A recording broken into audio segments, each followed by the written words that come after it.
Cyriel Kortleven, welcome to the conversation today. I'm very happy to be here, John. Looking forward to this. It is a pleasure to be with you. You're joining us from Belgium. I'm south of Salt Lake City in Utah.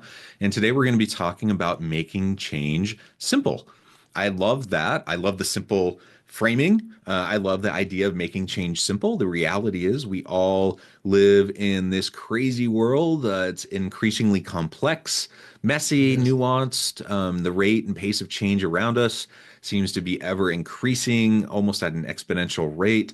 And so, amidst all this complexity, I think there's always this temptation to just feel bogged down, to feel weighted down, and then to try to latch on to all these different framings and models, and while frameworks can be helpful, Yeah. oftentimes they really do become overly complex. A lot of times they do become less helpful just because they take us down paths that are perhaps more complex than they need to be. And so this idea of keeping change simple, doing the basic things consistently well over time, I think is really what we all need to hear. So I'm excited to explore this with you today. As we get started, I wanted to share Cyril's bio with everybody. For more than 20 years, Cyriel Kortleven has been inspiring organizations like IKEA, NASA, and Unilever to approach change with courage, confidence, and enthusiasm. His programmatic advice has earned him the nickname of Simplifier. In an increasingly complex world, we need new, simple perspectives to enable us to navigate uncertainty and to turn problems into opportunities. And so today we're going to be talking about practical tips and tools to help all of you as a leader to drive behavioral change. Cyril, anything you would like to add by way of your background, personal context before we dive on in? No, this is perfect. People can look up my name and they find a lot of stuff, but I totally agree with you. I think we human beings have a tendency to make things sometimes too complex. So if we can give some tips and tricks to make change a little bit easier, yeah, I'm very happy to do that. Yeah, very good. So I know one of the things you often talk about is the change mindset. I also think this is hugely important, in part because we historically, traditionally, we talk about change process, we talk about change initiatives, and I think that's still important. Change management, change process, all Yeah. of those things. But again, given the rate and pace of change, and that changes all around us all the time, making a shift from like a discrete change initiative or process into change mindset seems rather important to me. Can you tell us what that means to you and why you feel that's so important? Yeah, absolutely. What you see is indeed a lot of models, a lot of theories on how can we streamline the whole change management a little bit better. But for me, it starts with the person, and mindset for me can be the head and it can be the heart. I think we have to touch people, their personalities, because it changes from person to person. Some people, they love to change some things. For them, it's a little bit easier. Other people Hmm. go Hmm. into resistance. So one of the quotes that I really like and used several times is don't mind the change your mind.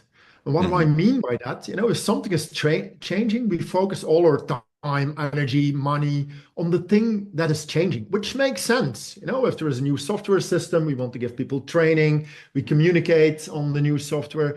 But what we sometimes forget is that we can also help people in coping with that change. And then if we focus a bit more on how can we make it a little bit easier for people, how can we take away some resistance, how can we give them a bit more trust that they can do it, then it doesn't really matter what the change is. They will be better. They have better tools to start working with the change. So I think probably we still need to focus 90% on the change itself, the element that's changing, but maybe we should focus 10% on more helping people to cope with change, making them aware of their own unconscious thinking, that we human beings, we love to stay and stick to the status quo. But yeah, we need to change because the outside world, like you're saying, is changing really quickly. So for me, to change mindset are some simple principles that we can apply to, yeah, to make change a little bit easier. Yeah. Well, and like you said, resistance to change is one of the biggest, threats to any change initiative.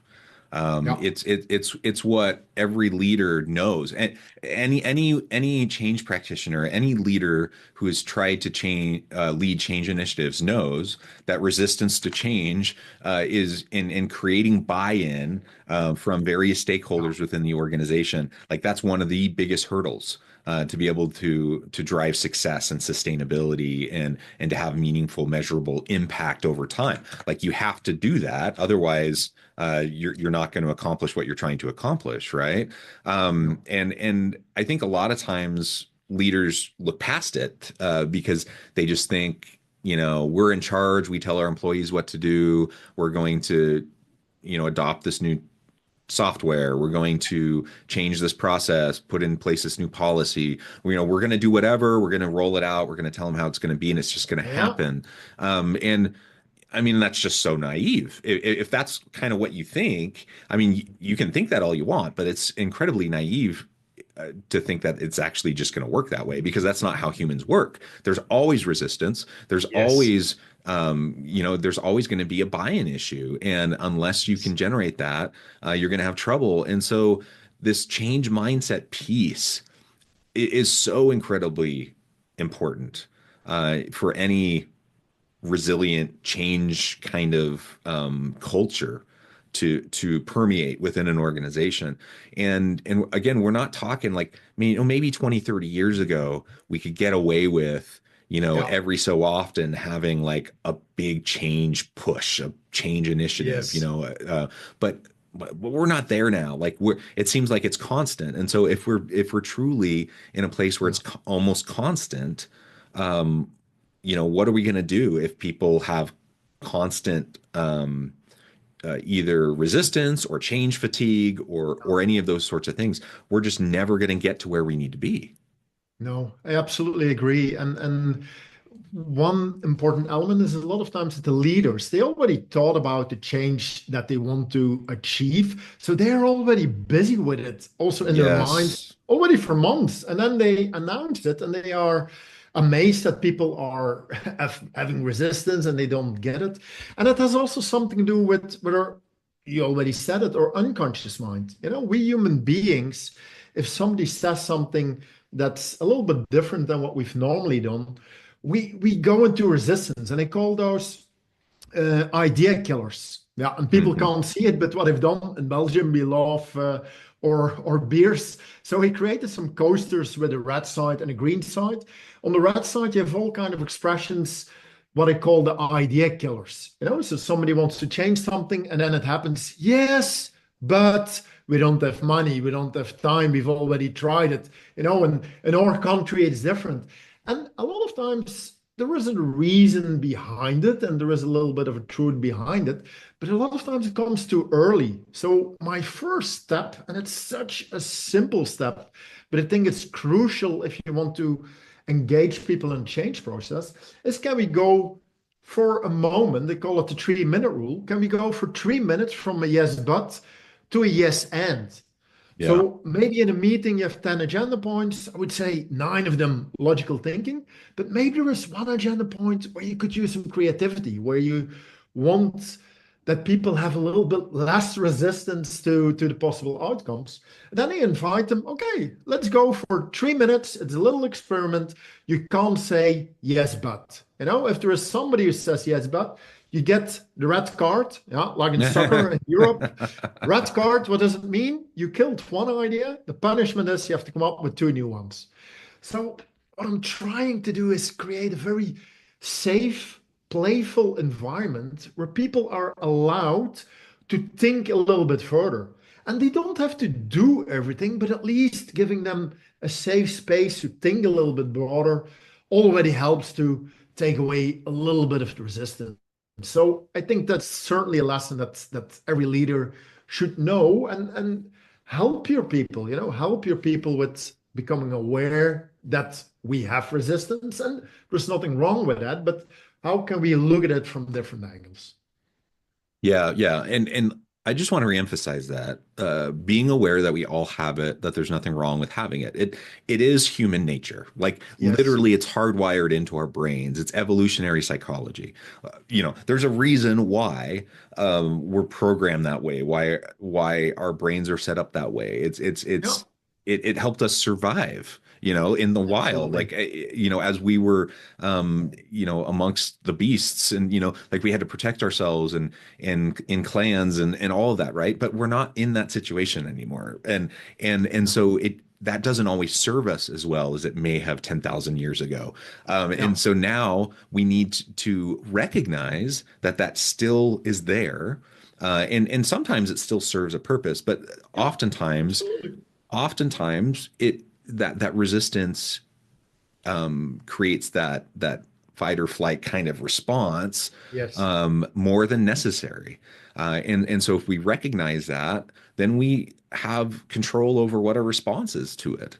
And we Yes. can kind of retrain our response to it over time. Yeah, you can play a little bit. I see it as becoming aware, because a lot of us, and even I am already working for more than 20 years in this domain, I still say yes, but a Mhm. lot, if a new situation happens. So becoming aware of it, that's absolutely step number one. And then you can start playing, hey, wait a minute, what if I go one step further? What if this would be possible? And then the what if questions can come, but it starts with awareness, and being open to dare from look at the world from different sides. Sometimes you have a tendency to focus on a problem from one point of view, depending on the role that you have. So as a leader, this is the direction where we want to go. This is what we have to do. But sometimes we forget, hey, wait a minute. Maybe my employees or my colleagues are looking at it from a completely different angle. And starting to understand that there are different angles. And it doesn't mean that you have to change your own perspective, but at least be a bit more open. You have more options. You can go in more directions. Yeah, yeah. So recognizing that first and foremost is important. Then we have more power over it, like power control over what our response is. Yes. We can choose more. What can we do as leaders? What can we do as HR professionals to help, boost this change mindset, to help our people, members of our teams, to help people in the organization to develop this kind of change mindset so we're more resilient to change that's happening around us and we can mitigate or diminish the resistance to change. Indeed, starting with bringing that awareness. So one of the tips that I would give is maybe every meeting, the last 3 minutes or 5 minutes, play around a little bit with those idea killers. Let's just to make people aware that we have them. And if we train them, it becomes a little bit easier to come up with a bit more creative ideas. So that's one. A second thing, what I also advise a lot of times to HR people or leaders in general, is helping people to look at the world from different angles. So asking a question like, for example, you're working in marketing. Hey, how would somebody from the logistical department, what would they do to solve this problem? Or somebody from legal or administration. Or you could even go a few steps further to say, hey, wait a minute, we're now, for example, in the US, how would a different country, what would they do if they had a challenge like us? How would they solve it in Belgium or New Zealand or whatever? And what happens is by putting on a different hat, or at least steering us in a certain direction by asking those questions, immediately our brain is triggered to look at it from a different angle. And that will also help to make people a bit more resilient to the change that are happening. And maybe step three, and maybe that's one of the most important ones, is allow people to do more experiments. Yes. I have a Yeah. feeling that we try to control everything. So what do? There is a mistake, and we come up with a new rule and a new procedure and a new way of working, and we're making it more complex and complex instead of. And I totally get it. If there is a danger involved, we have to try to control it and do double checks. But in a lot of cases, if it is just a thinking exercise, please allow people to test some things in a small way, do an experiment. If you want to, for example, a question that I get a lot is that people say, "Yeah, we should cross borders. We have to work together with the different departments," and you can come up with a whole program trying to do it. Or you could say, "Hey, next week, everyone, you get 1 hour free time. Just visit the department that you don't really know, and you are allowed to go and sit in that meeting, and maybe you learn something." I Hmm. think that approach will bring a lot more movement, a lot more action than trying to come up with a theoretical plan. And maybe it works or doesn't work, but that doesn't really matter. You started to move. And I'm quite sure you learn more from reality if you really put something in action in the real world than trying to do it in your head. So allow people a little bit more experiments and accept the small failures, learn from it. Yeah, I completely agree. I love the experimentation idea because you have to create the psychological safety for people to speak up. You have to create the safety for people to be willing to try things, to experiment. And if you want people to if you want to break down resistance to change, if you want people to embrace a change mindset, first and foremost, you have to encourage people to be curious, right? Yes. You have to encourage people to think outside of the status quo, to think outside of the everyday. You're never going to get people to embrace the new unless they're thinking about Yeah. possibility, right?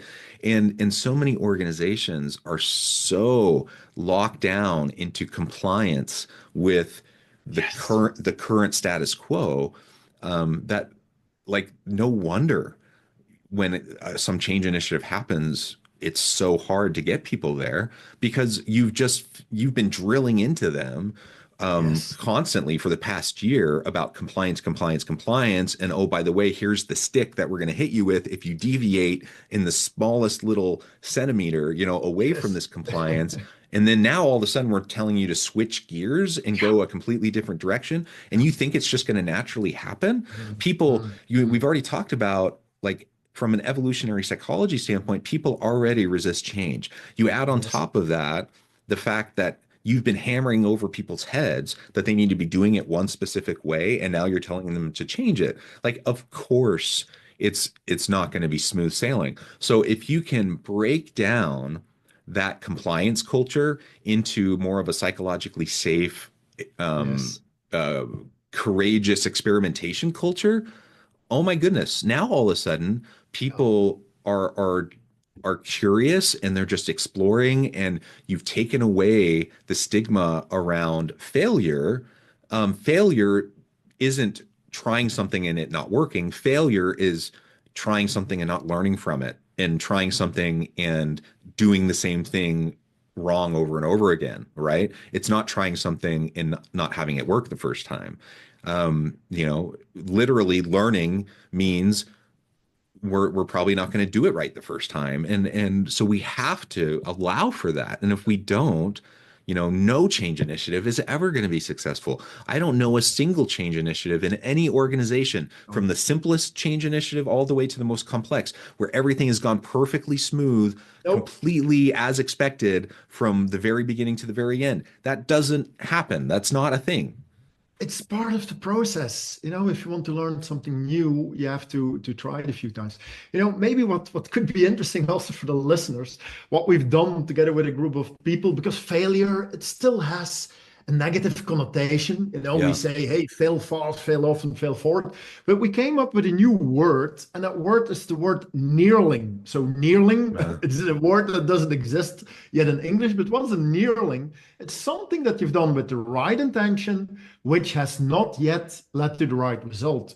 So mhm. we could say we think quite binary. We do something and it works. That's one, that's a success. We do something that doesn't work, that's a zero. That's a failure. What would be a nearling? A nearling would be the zero point 0.1, the zero point 0.3, the zero point 0.9. You tried something, you moved a few steps further, but then at the end, the marketing manager is saying, no, we can't do this, because there's some law.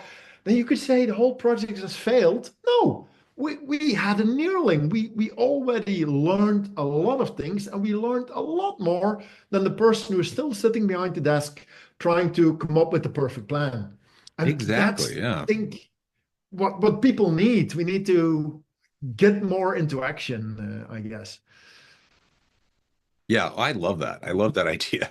And it's true. Like you are far closer to solutions um, when when you're trying things and they're not quote unquote they're not working than the Yeah. person who's sitting behind their desk thinking about it, trying to come up with the perfect plan. Building the plane while you're flying it, so to speak. It's messy. Yeah. Things aren't going to work, pieces are going to fall off while you're, flying overhead, whatever. But guess what? You're going to be far further along. You're much further along in terms of having a working prototype than people Yes. who are just sketching stuff at their desk, people who are just thinking about it. Because you're living it, because you're applying it, because you're testing it. And Hopefully take that's small obvious to steps. everybody. Hopefully Yeah. that's obvious to everybody. But the lived reality doesn't always connect with the conceptualization, right? Like Yes. so often we may know that, but it doesn't play out with how whole organizations function because we get too scared about Yeah. looking dumb. We get scared Yes. about, how are we going to explain this to our boss when we try something and it didn't work or Yeah. whatever. And I would say add to that, make it small, make it small and safe. A lot of times, if you want to test out a certain situation, you don't need to change the whole organization. Yeah. You can start with a small department. You can try it out in a few safe cases just to learn. I totally agree. The experimenting and learning, it's connected. We can't move forward if we don't learn from some mistakes. Yeah, yeah, absolutely. So I think as we start to wrap up today, there's so many elements of change. We've talked about resistance, we've talked about experimentation culture, staying curious. We've talked about all these sorts of things. If you were to leave the audience with one kind of tidbit, one nugget about making change simple, as we start to wrap things up, what would that be? If it really comes down to action, I would share the word. It's even not a word. What do I mean with three S's? And the S stands for, can you make it specific? If you want to Mm, change something, the more specific you can make it, the better. Can you make it small? And can you make it smooth? Can you already think about how can I take away some resistance? So for every change project, what you're doing, think about it. Is it specific enough? Because if it is very specific, our unconscious mind wouldn't go into resistance because it's very specific. If it is very small, it is easier. And if you already think about how can I take away some of the resistance, how can I make it a bit more smooth, that would help. So I would say the yes and definitely try that in the next meeting and apply the S for the concrete actions. And you will notice that change will be a little bit easier. yeah, awesome. Well, this has just been a fantastic conversation. Thank you so much, Cyril. Um, as we wrap up, I wanted to give you a chance to share with the audience how they can connect with you, find out more about your work, your team, and then if you have any other final word. Perfect. Yeah, I think we could go on with this chat for a few hours, but I totally understand that we also need to respect the time of people. What I would say, if you want to know a little bit more about me, look my name up. My name will be in the podcast, Cyriel Kortleven on LinkedIn. There you can already find a lot of stuff. If you would like to have some of those idea killers, if you just go to ideakillers.net, you can already download it in, I think, 15 or 16 different languages. So that's a Mm. little bit a side hobby of mine. So you can download a PDF. And for the people really working in HR, I have collected in the previous years more than 50 examples of what can HR learn from different industries and domains. So I collected all kind of examples, even some crazy ones like what can HR learn from the mafia, or what can HR learn from a submarine. Feel free, send me an email, and I'm very happy to send you that booklet. Thank you, John. Thank you so much, Cyriel. It's been a real pleasure. I encourage the audience to reach out, get connected, find out more about what Cyriel can do for you. And as always, I hope everyone can stay healthy and safe, that you can find meaning and purpose at work each and every day. And I hope you all have a great week.